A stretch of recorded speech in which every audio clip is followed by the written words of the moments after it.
Hello friends, तो आज आमर हो रूम शिफ्टिंग। तो आम मैंने समस्ते ये बाहर जाइए। तो देखिए सब पिला माने अच्छा लगिश तो ये तो खाइबा को आम आसलु। तो खाइबापी आसला एत सारा भिड़ था। बाकी मैंने समस्ते आम वेट करूँ आम खाइबापी। खाइबार आमर होता भात चिकेन सालाड और ये खाऊँ पखाड़। आमर ए खाई सारिक आम रूम शिफ्टिंग टाइम हो गला।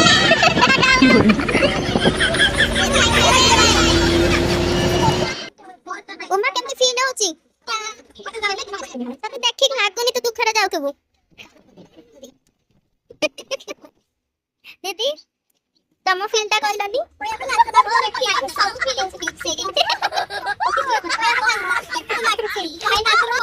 तो हॉस्टल पाखे आम पहुँच जाइए। हॉस्टल थी ये 1 किलोमीटर दूर जोटा कि आम बुकिंग कर रैपिडो।